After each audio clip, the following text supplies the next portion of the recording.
एक जगह हम कथा गा रहे थे तो एक महात्मा है बांसवाड़ा राजस्थान में। तो अंतिम दिन एक महात्मा है तो एक बात सुनाए, मेरी बात नहीं उनकी बात है।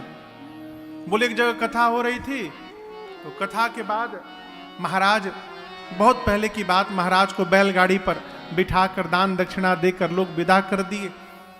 महाराज के जाने के बाद गांव के लोग चर्चा करने लगे, कितनी अच्छी कथा महाराज ने सुनाई, बताओ। राम जैसा राक्षस नहीं, रावण जैसा देवता नहीं कोई। दूसरा बोला, क्या बोलते हो, उल्टा बोल गए, राम जैसा देवता नहीं, रावण जैसा राक्षस नहीं। अब आधा गांव बोले राम देवता, आधा गांव बोले रावण देवता। अब मचा बवाल गांव में। लोगों ने कहा भी महाराज बहुत दूर नहीं गए होंगे, दौड़ाओ पकड़ो उनको, पहले वो क्लियर करे कि देवता कौन है, राक्षस कौन है। गांव के लोग दौड़े। महाराज देखे कि पीछे से पूरा गांव दौड़ रहा है, सोचे लगता है दक्षिणा छूट गया का मेरा अभी, और है? जल्दी बैलगाड़ी रोके। लोग आकर बोले महाराज कौन सी कथा सुना दिए, पूरे गांव में झगड़ा हो गया है, क्या हुआ ये बताओ, राक्षस कौन था, रावण राक्षस था कि राम जी राक्षस थे। महाराज को आया गुस्सा, बोले देखो न राम जी राक्षस थे न रावण राक्षस था, दो ही राक्षस थे। एक तुम लोग राक्षस थे और हम राक्षस थे कि यहां पर हम कथा सुनाने तुम लोग के पास आए। ये तो उनकी बात है। कहने का अर्थ है माई बाप, कथा में बैठने के बाद भी यदि संशय समाप्त नहीं हो रहा है तो हमको अपने ऊपर विचार करना चाहिए कि हम कर क्या रहे थे। यह संभव है कि कथा सुनने के बाद संशय समाप्त न हो। ये मैं नहीं बोल रहा हूं, ये शिव वाक्य है, शिव सूत्र है। संशय विहग उड़ावन हारी। और यह क्षमा करिएगा, कहा गया है संशयात्मा विनश्यति। संशय, देखिए संशय किसको होता है, हाथ को होता है कि पांव को होता है, कहिए कहिए, मन को होता है। संशय किसको होता है? शरीर की बीमारी हो जाए तो टिकिया खा के ठीक कर सकते हैं, इसकी बीमारी हो जाए टिकिया से ठीक होने वाला नहीं है। और दूसरी बात, ये बड़ी अच्छी बात, संशय जिसके प्रति होता है उसको कुछ नहीं होता, और जिसको होता है उसका कुछ नहीं बचता। जिसके प्रति हुआ वो तो अपना आनंद में निकल गया ड्यूटी करने, अब जिसको हुआ है वो परेशान, कहां गया होगा, कहां गया होगा, जरूर वहीं गया होगा। और भले बेचारा मंदिर जाए, कथा में जाए, लेकिन जिसको संशय हो गया है वो 24 घंटे इसी प्लानिंग में रहता है, कहां गया होगा, किससे मिला होगा। इस संशय आत्मा को, शरीर को समाप्त कर देता है। संशय आत्मा विनश्यति। संशय समाप्त कैसे होगा? भगवत कथा से। क्यों? भगवत कथा कहती है अपने विश्वास में रहिए, किसी को विश्वास दिलाइए मत, अपने विश्वास में रहिए। जिसको विश्वास में रहना होगा अपने आप रहेगा। आप विश्वास में रहिए। भगवान कब मिलेंगे? अवश्य मिलेंगे, अरे नहीं मिलेंगे ये उनकी समस्या है। भगवान मिलेंगे कि नहीं मिलेंगे ये उनकी समस्या है, दूसरे की समस्या अपने क्यों ढो रहे हो? अपने तो विश्वास में रहिए कि अवश्य मिलेंगे। जैसे सबरी को मिले और केवट को मिले, एक न एक दिन हमको भी मिलेंगे। विश्वास में रहिए और यात्रा करते रहिए। ये कथा विश्वास को जागृत कराती है। भगवान शंकर ने कहा, कितने घाट हो गए? 3। अब चौथे घाट पर कथावाचक ने महिमा नहीं गाई, किसने गाई? श्रोता ने महिमा गाई। जैसे हमारे कथा सुनाने के पहले भैया ही 2 वाक्य सुना गए बुंदेलखंडी में। देखो हम आपको पहले क्लियर कर दे, बुंदेलखंड से हमको बड़ा प्रेम है। क्यों? मेरी ससुराल है वहां पर। ये तो प्रेम तो रखना पड़ेगा साहब, कहां जाएंगे? पहले बोल दिए कि आप लोग भी सावधान हो जाएं। हाँ। बुंदेलखंड अद्भुत स्थान है। काहे के लाने आयो महाराज?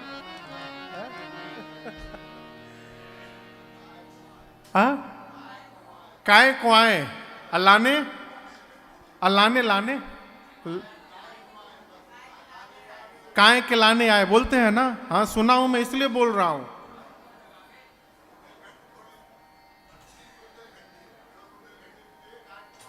अच्छा, इसमें भी विभाग है? ओहो, ये तो मुझे पता ही नहीं था।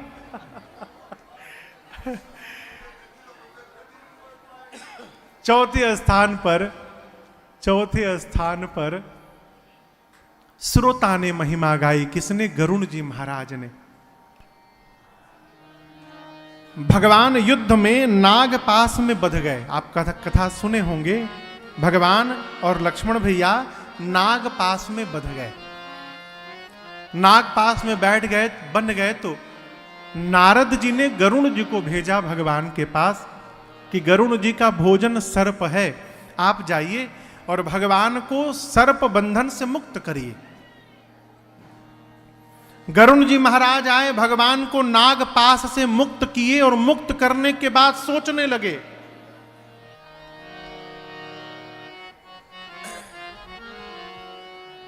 भव बंधन ते छूटई नर जप जा कर नाम, खरब निशाचर बाधई नाग पास सोई राम। गरुण जी महाराज सोचने लगे कि जिस भगवान के नाम जप से जीव भाव बंधन से मुक्त हो जाता है, उस भगवान को ये राक्षस बांध देंगे सर्प से।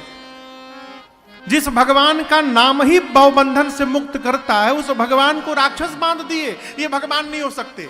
नहीं नहीं नहीं, ये भगवान नहीं है। पकड़ा मोह ने, हो ब्रह्म ने, ये भगवान नहीं है। गरुण जी महाराज भागे कहां? नारद जी के पास। जाकर बोले, किसके पास भेज दिए थे? वो भगवान नहीं थे। नारद जी बोले, पकड़ लिया। बोले, क्या पकड़ लिया? नारद जी बोले, बीमारी ने पकड़ लिया आपको, मोह ने पकड़ लिया, माया नचाना शुरू कर दी है। एक काम करिए, आपके बीमारी का ट्रीटमेंट मेरे पास नहीं है, मेरे पिताजी के पास जाइए, ब्रह्मा जी के पास। अब यदि किसी को पता चल जाए कि मुझे बहुत खतरनाक बीमारी हो गई है, आदमी पागल हो जाएगा। जो जहां डॉक्टर बताएगा वो वहीं दौड़ा जाएगा। नारद जी बोले, जाइए ब्रह्मा जी के पास। गरुण जी पहुंचे ब्रह्मा जी के पास, जाकर अपना सिम्टम बताए। ब्रह्मा जी मुस्कुराए, बोले, जेहि बहु बार नचावा मोहि,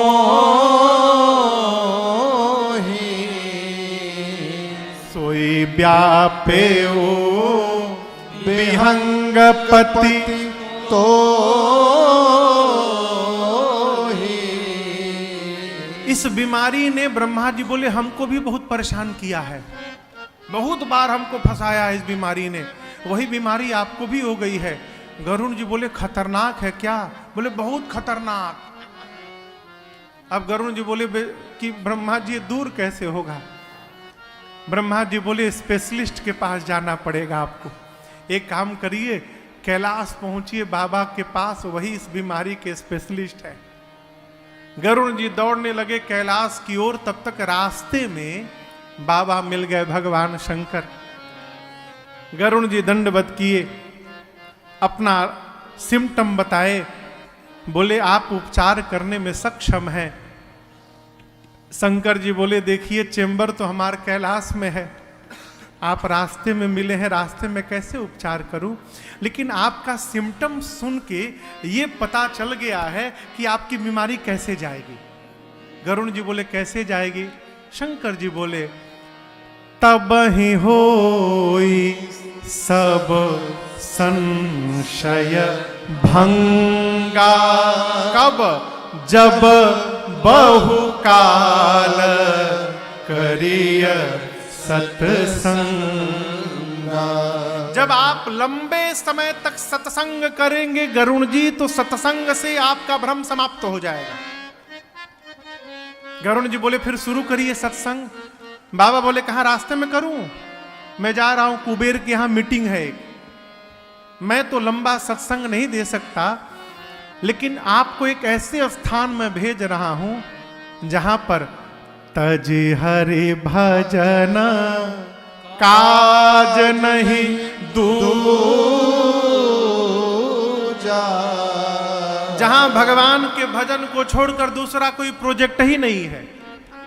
एक ही काम, जगो तो कथा शुरू कर दो और नींद आए तो कथा बंद करके सो जाओ। वहां हमेशा कथा चलती है, 27 कल्प बीत गए कथा चल रही है। कहां? गरुण जी महाराज को भगवान शंकर बोले आप नीलगिरी पर्वत जाइए, वहां काकभूषुंडी जी महाराज हैं। पार्वती जी ने शंकर जी से कहा बाबा आप चाहते तो क्षण भर के अंदर गरुण जी का संशय समाप्त कर सकते थे, आपने क्यों नहीं किया? भगवान शंकर बोले देवी मैं भगवान की लीला में विघ्न नहीं बनना चाहता। भगवान के निकट रहने वाले जीव को मोह हो रहा है, इसको सामान्य मत समझिएगा। गरुण जी महाराज भगवान के निकट रहते। अच्छा आप बताओ, किसी भी आदमी के अंतरंग बात को जानते हैं? घर का कौन सा सेवक जानता है? ड्राइवर। वो गाड़ी चलाता रहता है और स्वामी के सब बात सुनत है। पति पत्नी पीछे बैठ के लड़ते हैं, वो भी सुनता है ड्राइवर। दोनों में जमा है आज। गरुण जी महाराज भगवान के वाहन हैं, अति निकट रहने वाले हैं, सेवक हैं, उसके बाद इनको मोह हो गया, ये सामान्य घटना नहीं है। शंकर जी बोले होई कीन्ह कबहु अभिमाना। गरुण जी अपने जीवन में कभी अभिमान किए होंगे, सोई खो वै चाह कृपा निधाना। भगवान उसी अभिमान को आज चूर्ण करना चाहते हैं। कब? जब आदमी अपने छोटे के सामने जाकर नीचे बैठता है तो उसका सारा अभिमान वहीं पर चूर्ण होकर समाप्त हो जाता है। आज पक्षियों के राजा है और आज काकभूषुंडी जी के सामने जाकर बैठ करके सुनेंगे ना, अभिमान समाप्त हो जाएगा। एक पहला कारण। और दूसरा कारण, काकभूषुंडी जी पक्षी हैं, गरुण जी भी पक्षी हैं। खग समुझे खगही के भाषा। एक पक्षी को पक्षी की बात ठीक से समझ में आएगी, इसलिए मैंने कुछ नहीं कहा। उनको काकभूषुंडी जी के आश्रम भेज दिया। गरुण जी महाराज गए नीलगिरी पर्वत, और आप दर्शन करिए भगवत कथा की महिमा। जैसे इस हॉल में कथा आज प्रारंभ हुई है, उसी प्रकार जिस आश्रम में बैठकर काकभूषुंडी जी कथा गाते थे, गरुण जी महाराज केवल अभी आश्रम का दर्शन किए, कथा नहीं सुने। जिस स्थान पर कथा चलती थी उस स्थान का दर्शन किए। कथा होते होते उस स्थान की इतनी दिव्यता हो गई थी कि गरुण जी महाराज आश्रम का दर्शन किए और दर्शन करने मात्र से उनका सारा भ्रम मोह समाप्त हो गया। अभी कथा नहीं सुने, केवल आश्रम देखे, भ्रम समाप्त, मोह समाप्त, संशय समाप्त, भगवत कथा पर प्रेम जागृत हो गया। इधर काकभूषुंडी जी मंगलाचरण करने वाले थे, राजा दिखाई पड़े। गरुण जी आए हैं, व्यासपीठ से उतरे, जाकर दिव्य आसन पर राजा को बिठाएं। करी पूजा समेत अनुरागा, मधुर बचन तब बोले का। अच्छा ये बताओ, कौआ कितना मीठा बोलता है ना? हाँ? कहिए। अरे चुप क्यों है, कहिए हाँ चाहे ना। मीठा बोलता है। कौआ कैसा बोलता है? कर्कश। लेकिन श्री रामचरितमानस में कौआ जी हैं जो मीठा बोलते हैं। मधुर बचन तब बोले का। कागा ने कैसा वचन बोला? मधुर वचन। ये प्रसंग कहता है, ये प्रैक्टिकल मैंने 3 लोगों पर करवाया है, 3 लोगों पर प्रैक्टिकल आपको जीवन की बात सुना रहा हूं। जिस मनुष्य की वाणी में कर्कशता है, उस मनुष्य से 1 साल केवल राम नाम का कीर्तन कराइए, नित्य 10 मिनट सवेरे सवेरे। मैं आज ऐसा गा रहा हूं माई बाप, मेरी पहले ऐसी भाषा नहीं थी। न मुझे बोलने आता था, न चलने आता था, न बैठने आता था, न उठने आता था, न खाने आता था, कुछ नहीं आता था। पशु की तरह जी रहे थे। एक बार कलकत्ता में कथा चल रही थी पूज्य महाराज श्री की। मैं दूसरे कमरे में था, पूज्य महाराज श्री ने मुझे आवाज दी। मैं कमरे में गया तो महाराज श्री बेड पे थे और सामने सोफे पर महाराज श्री के मित्र बैठे थे। मैं उनके मित्र के सामने से जाकर महाराज श्री के पांव के पास खड़ा होकर बोला, सरकार क्या आज्ञा है? तो महाराज श्री हमको देखकर मुस्कुराए, बोले कि गीता प्रेस में किताब है, क्या करें और क्या ना करें उसको मंगाइए और मंगा के पढ़िए और जाइए। मैं तो समझ गया कि मेरे से कोई अपराध हो गया है। जिस कार्य के लिए बुलाया गया वो बात नहीं कही गई, दूसरी बात कही गई। अब मैं बेचैन, कौन सा अपराध हो गया है? रात्रि में जब सेवा में था एकांत में, तो मैंने पूछा, सरकार इतना तो पता है कि अपराध हुआ है, लेकिन कौन सा अपराध हुआ ये पता नहीं चल पा रहा है। फिर महाराज श्री ने कहा, बेटे अपने से श्रेष्ठ के सामने से गुजरना ये श्रेष्ठ का अपमान होता है। आप जब गाएं तो आपके सामने मेरे मित्र बैठे थे। स्वामी का मित्र भी स्वामी के बराबर होता है, पिता का मित्र पिता के समान होता है। जीवन में कभी श्रेष्ठ के आगे से गुजरना पड़े तो उसकी मर्यादा है। पहले बाएं हाथ को आगे निकाले, ये पर्दा है, चले हाथ को आगे निकाले और सिर को नीचे झुका के तब जाना चाहिए। अर्थात सिर झुका के हम आपको वंदन कर रहे हैं और हाथ लगा के हम पर्दे की आड़ में जा रहे हैं। ये संस्कार है और ये मर्यादा है। न बताते तो कैसे सीखता हूं मैं? आप बताओ। इस तरह केवल ये नहीं, एक एक व्यवहार जीवन में कैसे जीना है मेरे पूज्य महाराज श्री ने मुझे बताया। कैसे बोलना चाहिए, कैसे बैठना चाहिए। मैं पहले ऐसे नहीं गाता था। ये तो जब से भगवान की कथा गाने लगा हूं, कथा गाते गाते वाणी में मधुरता आने लगी है और आप सबको कर्णप्रिय लगने लगा और सब लोग सुनने लगे। पहले नहीं गाता था। जिसकी वाणी में कर्कशता हो उससे 1 साल नित्य 10 मिनट राम नाम का कीर्तन कराइए सुबह सुबह। 1 साल के भीतर वाणी में मधुरता आ जाएगी। करके देखिए। यहां कागभूषुंडी जी ने मधुर बचन तब बोले, मधुर वचन बोले, हे गरुण जी महाराज आप क्यों आए हैं? गरुण जी ने कहा कि आपके बारे में प्रशंसा आपकी भगवान शंकर कर रहे थे। मैं आपके पास उनके भेजने से आया हूं। और क्यों आया हूं? सुनहु तात जेहि कारण आयो, सो सब भयो दरस तव पायो। सुनहु तात जेहि कारण आयो, सो सब भयो दरस तव पायो। देखि परम पावन तव आश्रम, गयौ मोह संशय नाना भ्रम। आपके आश्रम के दर्शन मात्र से सारा संशय मोह भ्रम मेरा समाप्त हो गया। हे कागभूषुंडी जी, अब वो राम कथा जो जीवन में सुख प्रदान करने वाली है, दुख का नाश करने वाली है, आप आदर पूर्वक मुझे श्रवण कराइए। चौथे घाट पर कागभूषुंडी जी से पहले गरुण जी ने महिमा का गान किया। और मैं आपसे एक बात कहना चाहता हूं, पूज्यपाद गोस्वामी तुलसीदास जी की बात, मेरी बात तो ही नहीं सकती है, बाबा की बात है। इस कलिकाल में जहां हम और आप जी रहे हैं, मेरी सबसे पहली प्रार्थना, कलयुग को दोष देना बंद करिए।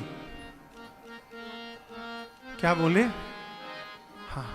क्यों? कलयुग से सुंदर दूसरा कोई युग नहीं है। कलयुग ऐसा युग है माई बाप, जहां बिना कुछ किए केवल जिह्वा से राम राम राम राम कह के हम और आप भगवान का दर्शन प्राप्त कर सकते हैं। इतनी सरलता से दर्शन किसी युग में प्राप्त नहीं हो सकता। इसलिए कलयुग की प्रशंसा करिए। गोस्वामी जी महिमा में कहते हैं, दो काम राम चरण रति जो चाहा। रति समझते हैं? रति, रति यानी प्रेम। राम जी के चरणों में प्रेम चाहते हैं, अथवा अथवा पद निर्वाण, अथवा मोक्ष चाहते हैं। दोनों प्राप्त करने के लिए कई उपाय है। भाव सहित सो यह कथा करऊ श्रवण पुट पा। आज से कथा प्रारंभ हुई है। कल हम और आप भूत भावन भगवान शिव और मां भवानी के विवाह की कथा गाएंगे। खूब आनंद होगा। पूरे विश्व से कल बाराती आएंगे। केवल इंडिया वाले नहीं रहेंगे, विदेशी भी आएंगे। तो कल बाबा का विवाह गाएंगे, परशुराम जन्म महोत्सव गाएंगे, उसके अगले दिन बाल लीला, फिर धनुष यज्ञ विवाह, फिर अयोध्या कांड, आगे की कथाओं को भाव के साथ मैं आपको सुनाने का प्रयास करूंगा। अब प्रार्थना है, भाव के साथ यदि आप भी सुनने का प्रयास करेंगे तो 9 दिनों में ही न पूरी थोड़ी राम जी के चरणों के प्रति प्रीति अवश्य प्राप्त हो जाएगी। इसमें कोई संशय नहीं है। आज प्रथम सत्र में कथा की भूमिका, कथा की महिमा, क्या स्वरूप है, कितने वक्ता हैं, कितने घाट हैं, किस वक्ता ने कौन सी महिमा सुनाई, मैंने आपको सुनाने का प्रयास किया। कल ठीक आज कुछ व्यवस्था के कारण प्रथम सत्र था, विलंब हुआ। कल 4 बजे भजन प्रारंभ होगा और ठीक 4:15 बजे 15-20 मिनट बाद ठाकुर जी के साथ हम यहाँ पर आएंगे और मान के चलिए 4:30 से लेकर 8, 8:30 बजे तक कल से कथा चलेगी। तो कल हम और आप भगवान शिव और माँ भवानी की विवाह की कथा गाएंगे। जितने लोग आए हैं शायद कुछ लोग जाने भी वाले होंगे। अपने में से तो कोई नहीं जाएंगे ना? अपने साथ जो आए हैं झांसी ग्वालियर से, अच्छा नहीं जाएंगे। कुछ ऐसे वैसे आए हैं, जाएंगे भी, सबकी अपनी व्यस्तता है। कुछ जाएंगे तो उनसे अधिक आएंगे, क्योंकि बहुत सारे लोग अभी आने वाले हैं। तो कल बाबा के विवाह में हम और आप मिलते हैं।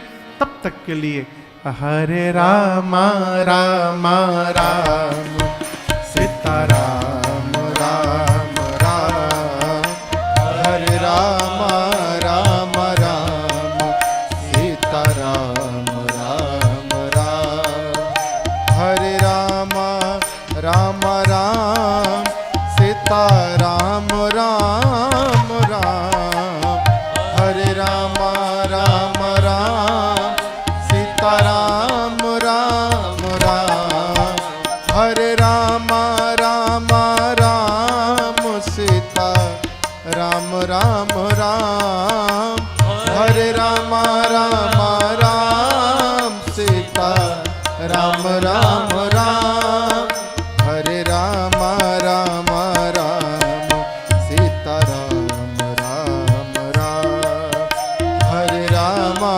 राम राम सीता राम राम राम।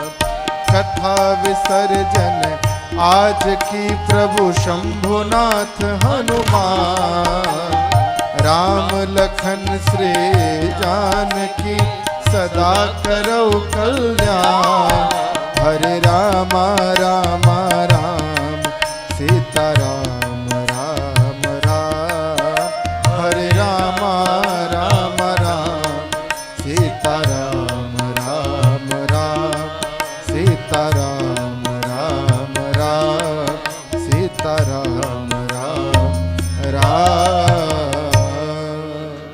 बोलिए सियावर रामचंद्र भगवान की।